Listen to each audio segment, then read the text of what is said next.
بسم اللہ الرحمن الرحیم۔ قرآن مجید سے پیغمبروں کی کہانیوں کے سلسلے کو ہم آگے بڑھاتے ہیں، اور ہم پیچھے آپ کو بتا چکے ہیں کہ حضرت یوسف علیہ السلام کیسے جیل میں گئے اور کیسے وہاں قیدیوں کو دو قیدیوں کو انہوں نے ان کے خواب کی تعبیر بتائی، اور کیسے جو ساقی تھا اس نے بادشاہ کو جب خواب آیا تو اس نے بتایا کہ یوسف وہاں پر ہے، اور وہ خواب کی تعبیر بتاتے ہیں، اور حضرت یوسف نے تعبیر بتا بھی دی، اور بادشاہ نے خوش ہو کر اپنے لوگوں کو بھیجا کہ وہ بہت اچھے اور بڑے قابل آدمی لگتے ہیں، آپ ان کو بلائیں۔ اور تب حضرت یوسف علیہ السلام نے ان سے کہا تھا، کیا کہا تھا یہ میں نے آپ کو بتانا تھا، اور آج کی کہانی ہم یہاں سے شروع کرتے ہیں۔ تو حضرت یوسف علیہ السلام نے کہا کہ مجھے جس مقدمے میں، جس جرم میں جیل میں ڈالا گیا ہے، پہلے اس کی تحقیق ہو۔ اگر تو میں قصوروار ہوں تو رہنے دیجیے مجھے یہاں، اور اگر میں قصوروار نہیں ہوں تو تب میں ٹھیک ہے، میں آزادی قبول کروں گا۔ پہلے میرے بارے میں واضح ہونا چاہیے، لوگوں کو معلوم ہونا چاہیے کہ میں بے قصور ہوں یا قصوروار ہوں۔ تو یہ جو بات تھی جب بادشاہ کے پاس پہنچی تو وہ تو پہلے ہی حضرت یوسف سے متاثر تھا، اس بات سے تو وہ بہت زیادہ متاثر ہوا، اور اس نے سوچا کہ کیسے سچے انسان ہیں۔ وہ یقیناً بہت ہی اچھے کردار کے ہوں گے اور سچے ہوں گے، تو انہوں نے یہ شرط رکھی نا، ورنہ تو عام آدمی ہوتے تو کہتے کہ ٹھیک ہے، مجھے کیا غرض کہ کون سچا اور کون جھوٹا، مجھے آزادی مل رہی ہے، اللہ خیر صلی اللہ۔ لیکن انہوں نے اپنے دامن پر جو داغ لگا ہے اس کو پہلے دھونا مناسب خیال کیا، اور ایک شریف اور بہادر اور سچے انسان کی یہ بڑی نشانی ہوتی ہے۔ تو وہ بہت خوش ہوا اس سے، اور انہوں نے کہا جی ٹھیک ہے جی، آپ اس کی تحقیق کریں۔ حالات معلوم ہوئے، پتہ چلا کہ کیسے یوسف پر الزام تھا کہ اس نے اپنے گھر آنے والی عورتوں کے ساتھ اس طریقے سے سلوک کیا کہ وہ زخمی ہو گئیں۔ تو انہوں نے ان عورتوں کو بلایا، اور زلیخا کو بھی بلایا کہ زلیخا کے ساتھ ہی یہ سارا معاملہ ہوا ہے۔ اب اس بات کو کافی سال گزر گئے تھے، اور اس دوران زلیخا کو بھی کچھ اس کے ضمیر نے بھی کہا ہوگا کہ تم نے کیسے ایک شریف انسان پر الزام لگایا، اور وہ اپنے اچھے کردار کی وجہ سے اپنی نیکی کی حفاظت کی خاطر اس نے جیل میں جانا قبول کر لیا، اور تمہاری غلط بات کی طرف اس نے کوئی توجہ نہیں دی یا کوئی اس میں ارادہ ظاہر نہیں کیا۔ تو زلیخا نے بتایا، جو بھی تفتیش کر رہے تھے لوگوں کو، انہوں نے کہا کہ یوسف سچے ہیں، وہ پہلے بھی سچے تھے اور دوسرے واقعے میں بھی سچے ہیں، اور یہ تو ہماری ہی چال تھی جس میں وہ آ گئے، اور انہوں نے کسی عورتوں کو ہم لوگوں کو کوئی زخمی نہیں کیا، ہم پر کوئی حملہ نہیں کیا، ہمارے اوپر کوئی زیادتی نہیں کی، یہ تو ہم نے ان پر الزام لگایا، ہم نے ہی اپنے ہاتھ زخمی کیے تھے، اپنے آپ کو زخمی کیا تھا، انہوں نے تو کچھ نہیں کیا تھا۔ تو جب ظاہر ہے کہ جن لوگوں نے ان پر الزام لگایا تھا انہوں نے ہی اپنا الزام واپس لے لیا، تو ثابت ہو گیا کہ یوسف علیہ السلام جو ہیں وہ بہت سچے ہیں، اور ان کو بلا کسی جرم کے وہاں پر ڈال دیا گیا۔ اب یوسف علیہ السلام نے اپنی رہائی کے فیصلے کو قبول کیا، اور ان کو لے کر جایا گیا اور بادشاہ کے سامنے آئے، ملاقات ہوئی۔ ظاہر ہے کہ بادشاہ بھی ان سے بہت متاثر ہوا، ان سے بات چیت کرنے کے بعد بہت زیادہ ان کو خیال ہوا کہ یہ تو ایک آدمی عرصے سے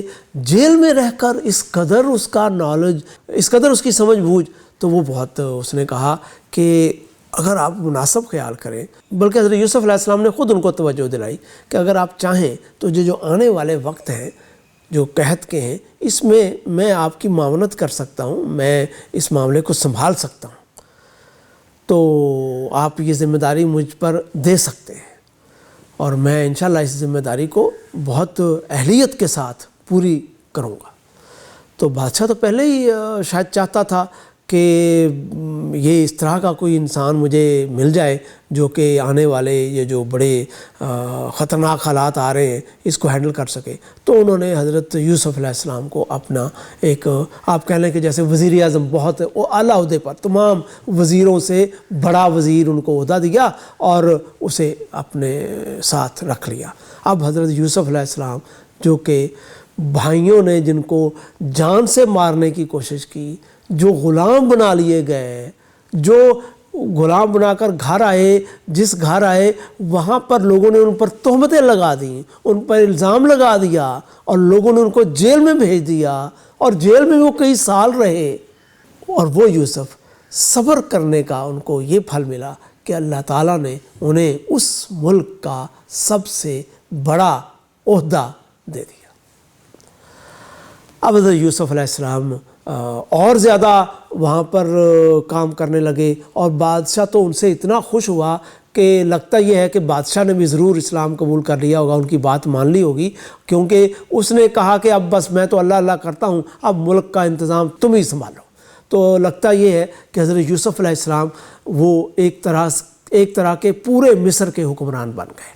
اور انہی کی وہاں پر فرمانروائی چلنے لگی۔ ظاہر ہے کہ اس کے ساتھ ساتھ انہوں نے اسلام کے بارے میں بھی، اللہ تعالیٰ کا پیغام پہنچانے کی بھی بات کی ہوگی۔ تو اسی دوران وہ 7 سال آئے جس میں حضرت یوسف علیہ السلام نے بہت اچھے طریقے سے ملک کا نظم و نسق سنبھالا، اور جو فصل ہوتی تھی اس کو انہوں نے اکٹھا کیا، اور اس کا طریقہ جیسے کہ ان کو خواب میں انہوں نے سمجھا کہ فصل کو اسی طرح سے رکھا جاتا تھا، اس کو دانوں کو بالنگوں سے باہر نہیں نکالا جاتا تھا۔ آج کی تحقیق ہمیں بتاتی ہے کہ اس طریقے سے اگر گندم کو یا فصل کو سٹور کیا جائے تو وہ خراب نہیں ہوتی۔ تو حضرت یوسف علیہ السلام نے بڑے اچھے طریقے سے فصل کو آئندہ آنے والے 7 سالوں کے لیے محفوظ کر لیا۔ اس کے بعد جب اسی طریقے سے خواب کے عین مطابق موسم خراب ہو گیا، بارشیں بند ہو گئیں اور فصلیں بہت کم اور آخرکار بالکل ہی ختم ہو گئیں، تو وہ جو غلہ آپ نے محفوظ کیا ہوا تھا اس کے حوالے سے حضرت یوسف علیہ السلام نے ملک میں اعلان کرا دیا کہ لوگ آئیں اور اپنی ضرورت کے مطابق جن کو غلے کی ضرورت ہے، گندم کی ضرورت ہے، گندم کی ضرورت ہے، وہ آئیں اور اپنی ضرورت کے مطابق لے جائیں، خرید کر لے جائیں، یا اگر کسی کے پاس پیسے نہیں ہیں تو ان کو ویسے بھی دے دیا جائے۔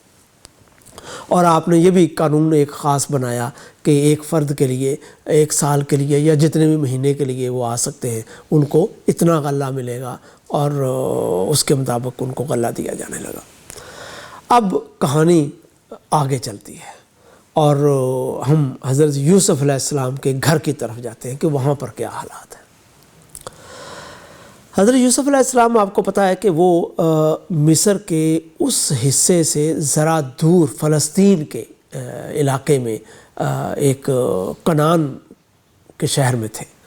اور آپ کو میں نے بتایا ہوا ہے، آج آپ اگر نقشہ دیکھیں تو آپ کو مصر اور اسرائیل یہ آپ درمیان میں ایک صحرا ہے، تو آپ کو یہ بہت زیادہ دور بھی نہیں ہے اور بہت زیادہ کوئی نزدیک بھی نہیں ہے کہ بندہ 1-2 روز میں وہاں پر چلا جائے، ایک ٹریولنگ ہے، ایک سفر ہے جو کرنا پڑے گا۔ تو ادھر بھی یہ قحط پڑا ہوا تھا، اور حضرت یعقوب علیہ السلام کے گھر میں بھی تنگی آ گئی، اور ان تک بھی یہ پیغام پہنچا کہ بادشاہ جو ہیں انہوں نے اعلان کر دیا ہے کہ اگر کسی کو غلے کی ضرورت ہے تو وہ وہاں سے آ کر لے سکتے ہیں۔ اب ان کے تو خواب و خیال میں ہی نہیں تھا کہ وہ جس بادشاہ کے پاس جائیں گے وہ یوسف ہوگا، وہ یوسف جن کو وہ اپنی طرف سے مار چکے ہیں اور ختم کر چکے ہیں۔ اور ان کا یہ بھی خیال غلط ثابت ہوا کہ حضرت یوسف علیہ السلام کو ایک دفعہ سے وہاں نکال دیا جائے تو حضرت یعقوب ان کی طرف آ جائیں گے اور جو محبت انہیں یوسف کے ساتھ تھی وہی محبت انہیں مل جائے گی۔ نہیں، حضرت یعقوب علیہ السلام تو یوسف کی اچھائیوں کی وجہ سے ان کی عزت کرتے تھے، اور انہوں نے تو یوسف کے ساتھ جو سلوک کیا اس سے ان کا اور کردار برا ہو گیا، اور وہ حضرت یعقوب علیہ السلام کی نظروں سے اور گر چکے تھے۔ بارکیف